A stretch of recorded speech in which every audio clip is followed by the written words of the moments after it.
Assalamu alaikum and welcome to our first podcast of Career Conversations for the year 2024.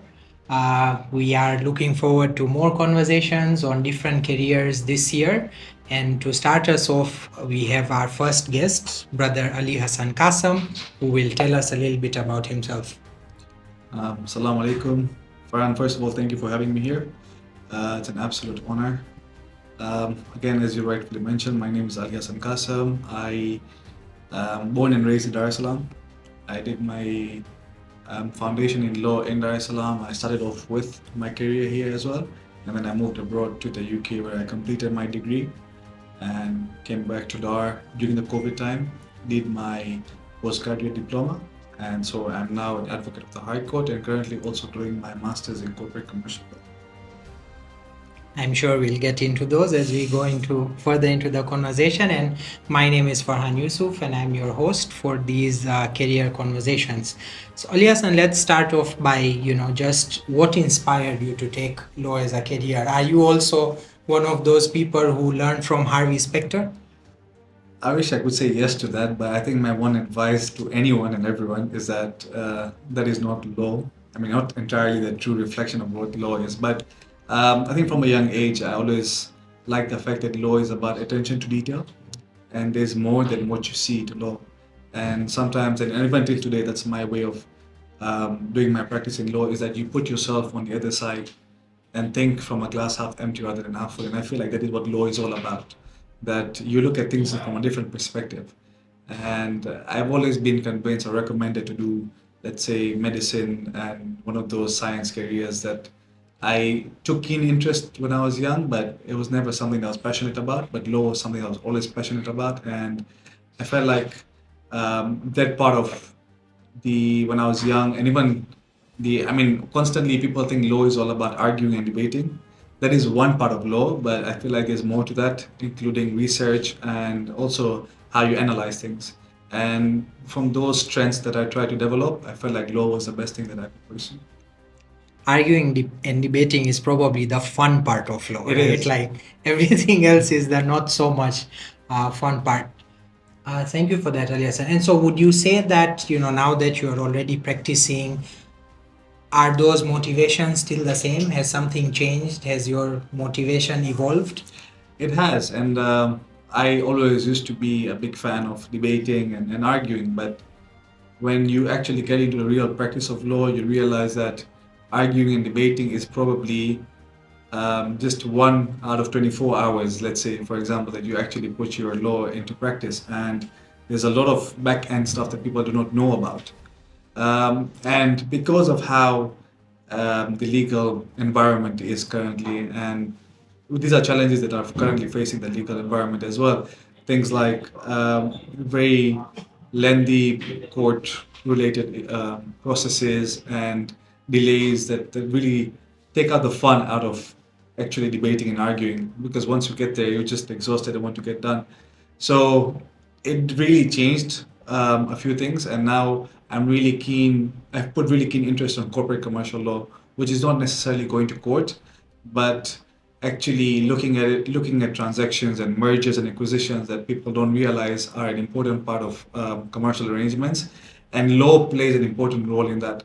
So right now, my main focus is on things like that. So I do corporate commercial in the sense that we do share transactions, asset purchase transactions, and things that don't necessarily involve going to court, but take a lot of your time and take because you work on your client's hours rather than the court's hours. Okay.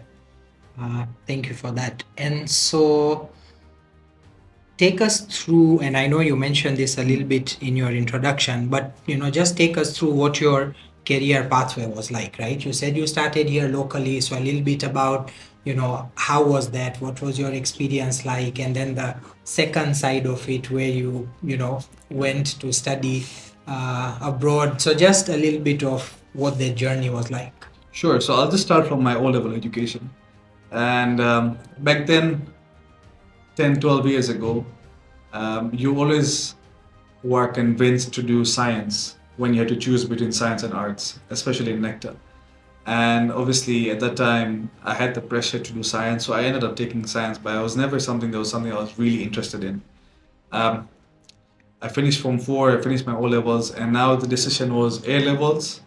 But when I realized that it is not something that is going to be very important for me at that point in time because I wanted to pursue law, and there were very limited options that I had in terms of A levels. And as such, I decided to take a certificate in law course here at the University of Dar es Salaam. I, alhamdulillah, managed to get a distinction, which enabled me to go into the undergrad at the university. A lot of things changed at that point in time. Laws changed, admission procedures changed, and that actually left me hanging halfway through.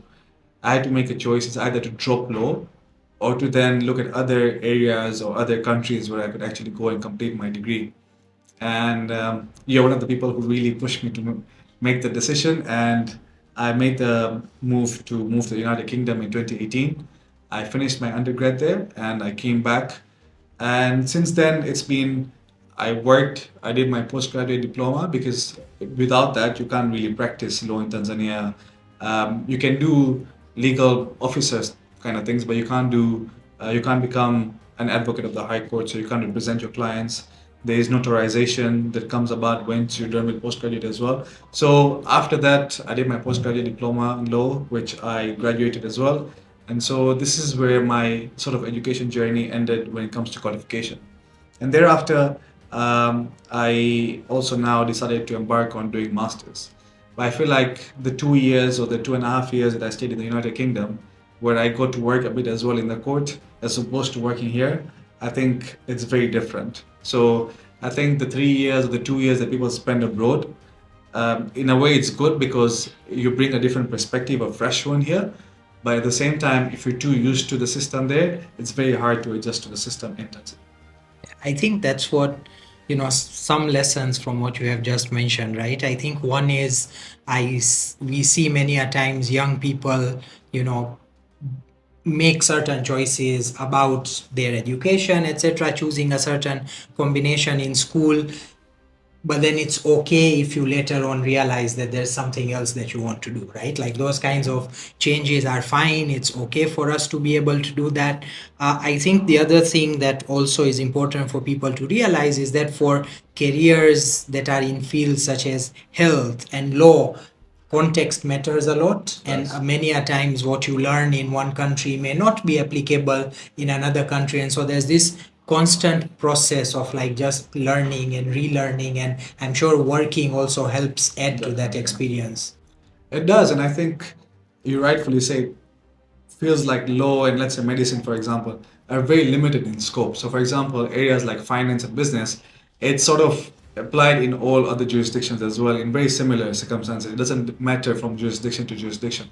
But you look at things like law, decisions like where you want to pursue your career start the moment you decide what career you want to take. If you're focused on taking law, that's when you actually have to make a decision where you want to live.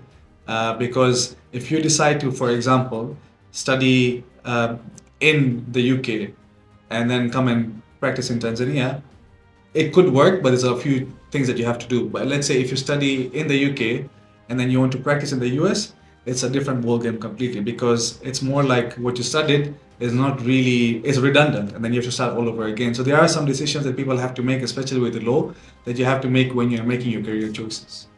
Yes, and these are the kinds of messages that we hope people are getting. So Alias, and I know you've talked a little bit about this, but so as a corporate commercial lawyer, I hope I'm getting that right, what is your typical day like? We know law includes a lot of reading. That's what I've been told. Whenever I talk to people about law, they're like reading, reading, reading. But aside from that, what does your typical day look like and how demanding is it? So one thing that really brings my day into a lot of, apart from a lot of other things, is the fact that you have a lot of client meetings that you have throughout your day. So you have to really schedule your time accordingly because let's say for yeah, 7 a.m. meetings, or sometimes I actually had people who say 6:30 in the morning that we would like to schedule a meeting because we're traveling 7 a.m. onwards. And there are times whereby you have midnight meetings or 11 p.m. meetings, just like one last night as well. So you actually have to, yeah, you have your own schedule, but then you have to align your schedule with how your client wants to work as well. Because it is not, as I mentioned earlier, a court related schedule. So it's not like typical working hours between 8 to 5. But like in the course of the day, for example, you start off like I start off is I read the law in the morning. So I see if there's any new laws that have come into place. And after that, I think it's very important that people don't realize, but to make yourself aware of the commercial um, things that are going on in the world right now. You know, because the commercial arrangements that are currently happening, transactions really affect, for example, the law. Sometimes it's not the law that affects the transactions, but the transactions really develops the law as well. So that is one of the things whereby I see that people do not necessarily take keen interest in. And thereafter is when my day starts. There's one thing though about corporate commercial is that there's a lot of paperwork involved. So you could be drafting pages and pages, 30, 40 pages, just to get to the end and tell you know what, I don't think this is the route we want to go with. We're looking at exploring another option. So yeah, you've put in good 4, 5, 6, 10, 20 hours, but then just to realize that those 20 hours are now not really something that is going to be worked upon. It's not demotivating. I think it's a learning curve, and that's how you have to see it. If you decide to get demotivated about it, then law ends up being not a nice place to be. And especially when I was in Nairobi last year, I did about 3 to 4 months in Nairobi, and that was a very different experience I ever had because it was, yeah, there's a lot of transactions that do take place here in Tanzania, but when you go to Nairobi, you're exposed to a lot of other issues that you don't realize when you are in Tanzania. And the nature of transaction that they are working on, the kind of projects that I was dragged into, made me realize that you know what, if you do not decide to actively take a role in those projects and make yourself be part of it, you will end up realizing that you know what, this is not something I want to do. And there are times whereby when you're doing law, especially corporate commercial, you feel like giving up. And it's not like every day is the same thing for corporate commercial lawyers. There are some times whereby it's very busy and sometimes it's not busy at all. So it's not stagnant throughout the year. But I think that's the fun part of it because you can sort of conserve your energy. But at the same time, when it's required, you have to give in your all. Mm. And take us through the process of like drive drafting some of these documents, because from what I understand, and I could be wrong, you could do that 20 hour of research, but then if you miss a comma somewhere or you miss a dot somewhere, it could actually change a lot of things. So tell us a little bit about that. It does, and that's why at the start we mentioned about attention to detail. This is where attention to detail comes in. And yeah, there's a lot of platforms right now that help you sort of draft documents, and people are resorting to those. But when you read those documents, you realize they're very shallow documents and are not actually reflecting what you want that to be in your documents.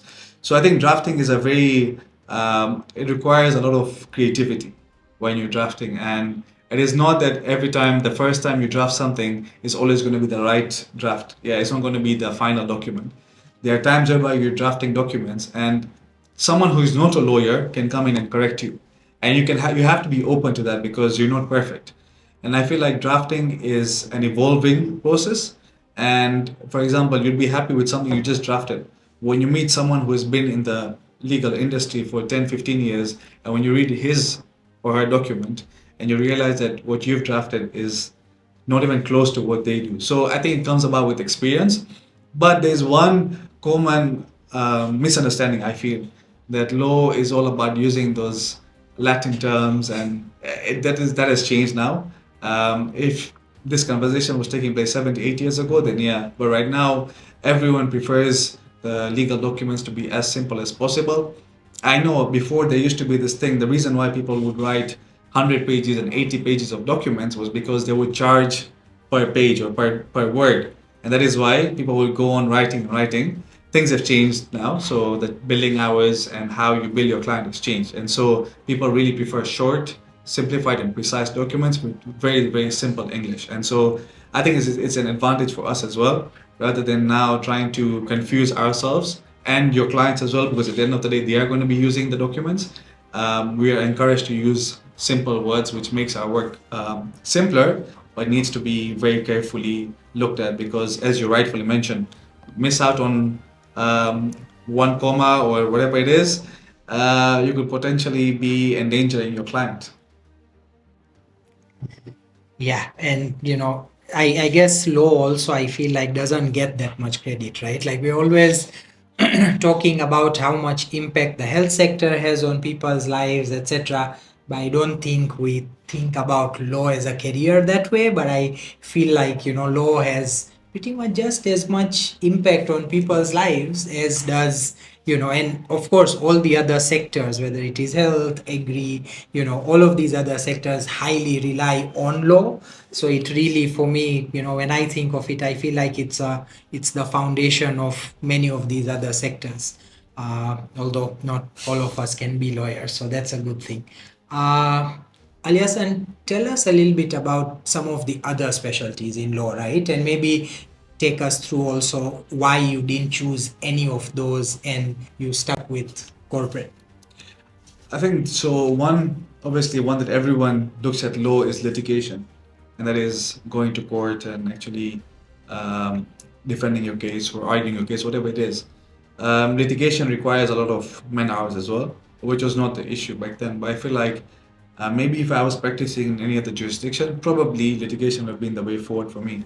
But when I was exposed to the court system in Tanzania, and when I looked at things, I felt like it was not something that I was very was keen on doing because sometimes your cases get delayed and you can't really do much at that point in time. So basically, you're you can't schedule your day accordingly. And for someone who likes planning their day, it ends up being very difficult because what you envision or what you plan does not necessarily turn out to be the same thing every single day. And when I realized it, I felt like it was that really demotivated me. But had I probably been practicing, as I said, in any other jurisdiction, litigation, which is going to court, and maybe arbitration right now is also a new thing which I'm looking at as well. But this would have been one area of law that people do really specialize in. Then we have corporate commercial. Now, when you look at corporate commercial, there's a lot more that is involved. I'm probably just looking at the tip of the iceberg when I'm telling you about these things. But then when you look at this real estate law, so there are people who only focus on real estate and there's projects and infrastructure. So there are people who do that as well. And then there's banking law. People don't realize, but banking law is actually one of the biggest areas in law, and it requires a lot of. It's a niche as well. So right now, a lot of people I see are focusing on banking law, and then you have insurance law, you have taxation as well.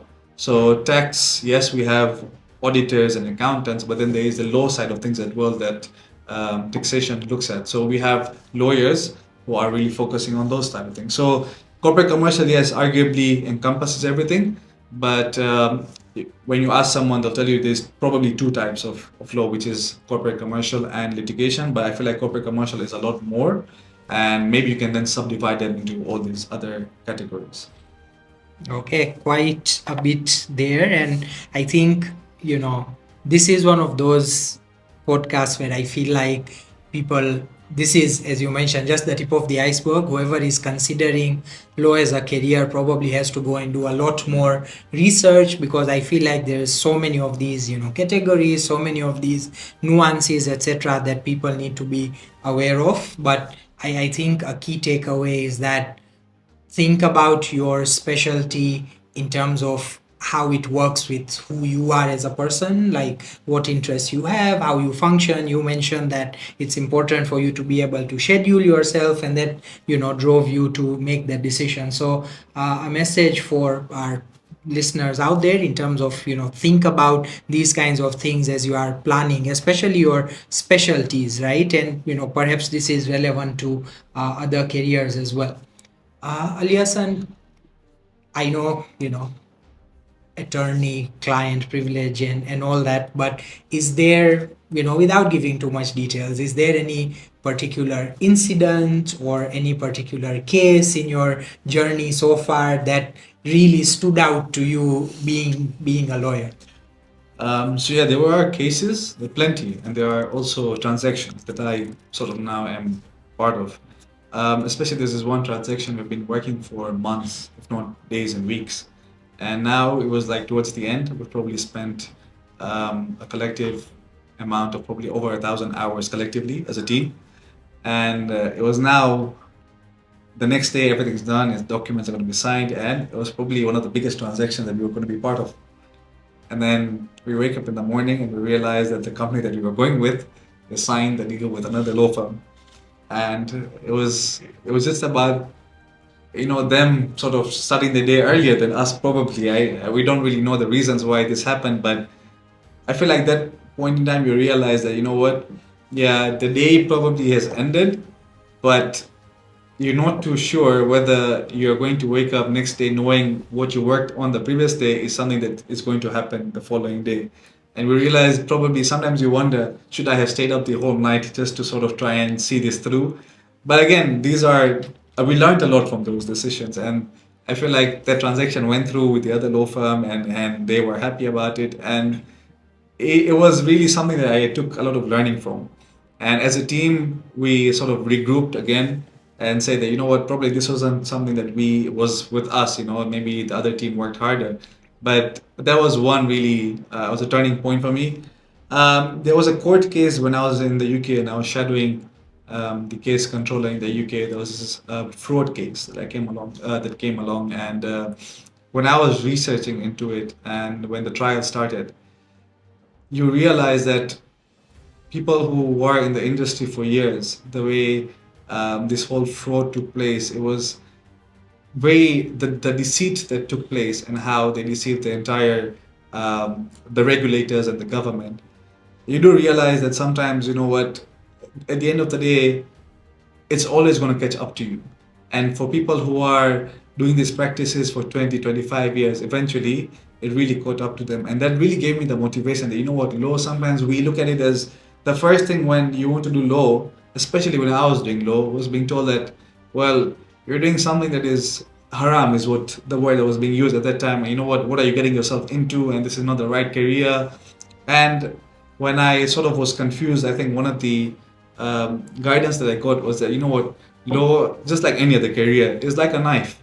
You can use it to kill someone, or you can use it to, spread butter on your bread. And yeah, I mean, sometimes you always look at those stereotype mindset that law is about defending the criminal, but sometimes you don't realize that law is also about looking at the right. And this is, at this point in time, we felt very happy within ourselves that we managed to catch the culprits and bring them to justice. So that really gave me that push that I was looking for, especially when you get demotivated and feel like this is probably not the right thing to do or not the right career. And when things like cases like these come, it just gives you that encouragement. And that is why it was a turning point for me to push further when it came to the legal industry. Interesting. I'm quite sure the memes don't help when they are saying all lawyers will go to hell, and all those, and the meme culture that we have. So I'm sure that doesn't help too much. But Aliasan, you told us about what your day looks like. You just mentioned that, with this experience of yours, a part of you was thinking about, like, should I have stayed up all night, etc., etc. Just a little bit to hear from you about how do you balance your time then, right? It sounds like this is very, gruesome and grueling. How do you balance your time? And is this because you are just starting off in the career, or is this just how law is and you need to just find ways? Will it get better with time? I hope so. That does get better. But I think with law, and I speak for myself in this case, is that it's hard to and practically impossible to divide your day between 8 hours. It doesn't work that way. And it's more like you need to realize and make yourself understand that prioritizing yourself and especially your mental health is very important. And so, like religiously, at least 5 times a week, I go for at least a 5 kilometer run. And it is not just because I want to go for a run. It's just I feel like it really helps my mental health as well when it comes to law. It's a day of frustration that is just let out. So I feel like balance is very difficult as a lawyer, but if you fail to balance, then it is probably preparing yourself for failure because it can really get overwhelming. And so I try to sort of focus on myself for a certain number of hours as well. And sometimes you get carried away because, especially as you rightfully mentioned, when you're starting off this career, you want to do everything. And you feel like every client is my client or every transaction is my transaction and I need to chase after them. But it doesn't work that way. There's a reason why we have probably 10,000 lawyers, because not one lawyer can take everyone's matters in their hand. So you need to prioritize yourself, and I feel like, especially people say that lawyers do not have social lives. Probably it's a true thing to say, but at the same time, it's a choice that you make. So if you sort of have to be disciplined when it comes to law and make yourself decide that, you know what, come this time. So, for example, every day at 6 p.m. when I go for a run, it doesn't mean that my day has ended and that the work is complete. But you just take that 1 hour off for you to come back and rejuvenate and regroup and start afresh. And sometimes you don't realize that when you come back and look at things from a fresh perspective, you realize you've missed out on so many other things that could have been there in this, for example, this document. So I feel like that balance is important. And sometimes it's hard to balance, especially, for example, when you have other commitments. You have your family life, you have community service as well, and other social activities that you do. It's hard to balance all of this, but I think my former employer told me that balancing your life as a lawyer comes with experience as well. But the way you start out your career is going to shape up how you are going to balance your life in the future. So if you decide to sort of say, you know what, oh, this is low and I need to spend 18 hours working, then this is going to be 18 hours of your life forever until your health then decides to give up. But if you decide to prioritize yourself and plan yourself accordingly, I think it really, really makes a big difference. But you start your day early, and I feel like the moment you do that and start your day early, you realize that everything falls into place.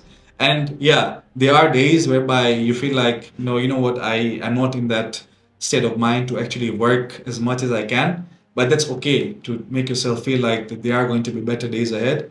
And there are days whereby you can finish your days within 6 hours, but there are days where you take 12 hours. So the balance is not an equal balance, but it's how you mentally decide to make yourself feel that this is how my day is going to look like. And I feel like so far it worked for me, and I hope that it does continue working for me, because if this doesn't, I think I'll have to sit back, take a break, and look at how I want to do my whole legal career all over again. Okay, very important to think about, all of these different things, your own health, mental health, definitely very important elements to think about. Aliasan, so much is changing around the world right now, right? Like you mentioned, certain platforms being used, and uh, there are too many changes when it comes to technology, tools, etc. All of those things. In these changing times, what are you think a challenges for the sector of law, but then also what are the opportunities that people need to think about? Okay, so I feel like right now there's a talk that AI is going to take over the role of a lawyer. I disagree with that. I think AI is there to assist lawyers, because AI can do up to certain limit and lawyers can do up to certain limit. So I feel like, first of all, for people to actually think about AI taking over lawyers, I don't think that is something that is probably going to happen in the next 10 or 15 years at least. I feel like it's an assisting tool, and we need to look at it from that perspective. And so I feel like those who are considering law as a career should look at that as an assisting tool rather than a challenge.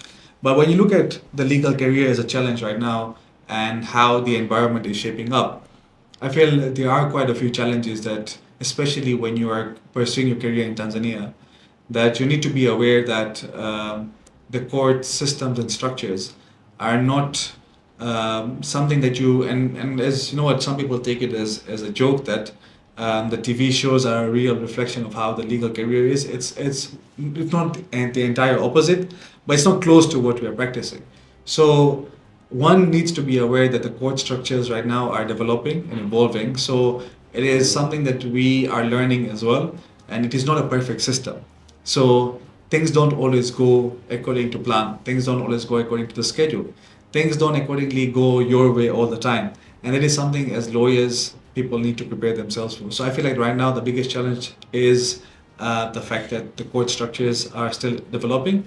Secondly, I feel like the fact that law is so rigid, in a sense that if I decide to practice law in Tanzania, for me now to, let's say, make a decision like some other careers, to make a decision and say, you know what, I feel like I need a break and go live elsewhere and pursue my career elsewhere is not an easy choice, because you need to first of all be accredited and recognized and allowed to practice in that jurisdiction. And so it's very confined in that context law, if you go and see, because um, if at all you make a decision to stay here, then 95% of the time this is the place that you have to be, and it does not give you the flexibility. So I feel like that part of law is one of the challenges that people really need to foresee.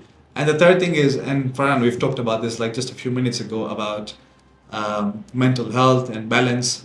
And I just feel like law is a very demanding field. And I feel like even if you look at suicide as a cause for so many lawyers, because they're getting overwhelmed, it just doesn't, it burns you out.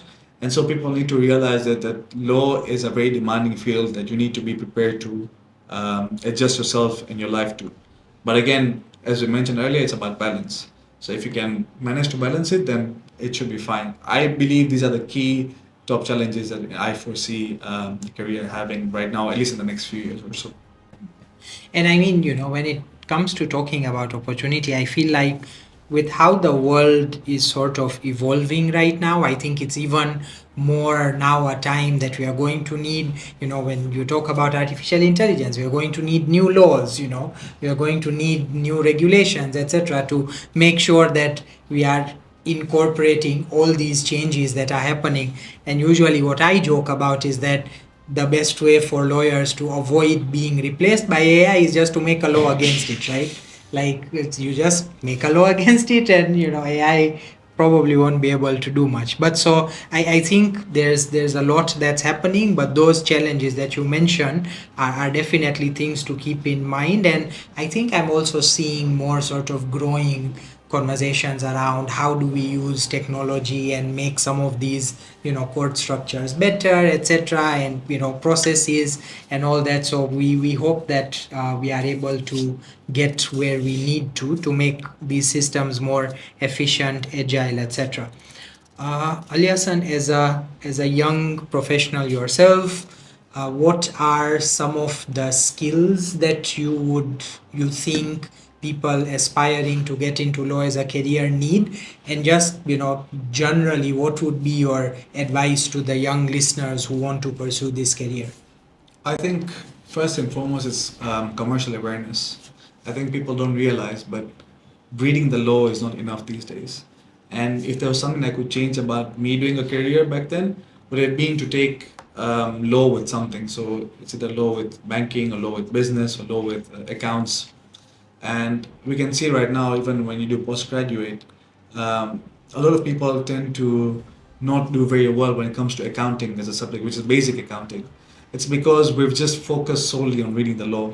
And if you fail to have the commercial awareness, you're going to fail to sort of give the right advice to your client. Because if you do not know what's happening around you, sometimes the client does not only want to know what the law is, he wants to know law in line with what his issue is. And so I realize that people fail to see that commercial awareness is a key part of law. We've sort of secluded law from any other um, field, even health, maybe, for example. There's a lot of health issues that are intertwined with law, but people don't know anything about health, even if, and I'm a culprit of that as well. So I feel like law is not only about reading the law, there's a lot more, as you said, nuances surrounding it. And that'll be my one big advice is that, you know what, do not just focus solely on learning the law, but rather know exactly what's happening around the law. So that is one advice. My second advice to people who are intending to do law is that um, you should be absolutely sure that this is the field that you want to embark on, because sometimes, and it is okay to sort of 2 years or 3 years down the line feel like this is not the right career to be in, but if more thought process and research is put into it rather than just, again, and I keep saying this because I feel like it's an important part, that people do get carried away with how TV shows are, but when you look into actually how the field of law is, you'll realize that it requires a lot of your time and effort, especially sometimes the fact that we um, do not give much importance to critical reading as well. We read things on top of it, but we don't critically analyze them, and so that is something that you need to be prepared to do as well. But the last thing that I would also advise young lawyers or people who intend to do law is that your choice of doing law, again, as I mentioned earlier, depends on where exactly you want to pursue, because the subjects that you choose now, the modules that you choose in your undergrad, will actually have an impact when you come back, whether you're coming back to Tanzania or whether you're studying locally and going abroad. These are really key decisions that you need to make right now. And it's, again, it's all about being really passionate about law, because if you're not passionate about it, you will not give in enough research into when you're trying to do your, yeah, I mean, you know what, everyone thinks that law is a money making field, which it probably is, yeah, like, but it takes years to do that. But if you really only focus on that when it comes to law, then I feel like you will not be able to excel in the field. So there are things like commercial awareness, there are things like proper research and focus when it comes to law is an advice that I would really give young lawyers. And I'm grateful that I had that support when I was trying to do law. And there are people who I'm very grateful for. But sometimes people feel isolated and can't identify those people. And when they don't, they make decisions based on their own instinct rather than research. And I'm afraid to say law is not one of those careers that really can instinctively, those decisions that you make really do affect how your whole career shapes out to be. Thank you, Elias. And so you mentioned about, clearly having some guides, some mentors, people who have helped you. So, we've spoken about those people who are, maybe intending to go into law, but maybe other young lawyers in the area. Is there like a professional network that they can be part of? Is there like a community where they can find some of this support that you have spoken about? So right now, especially within our community, we can see the number of lawyers are now slowly increasing, which is a good sign. And we don't have a set network of lawyers who sort of sit together. But then there's so many other organizations locally as well within the country that actually has platforms for lawyers to come together. And I really advise that people do take advantage of those.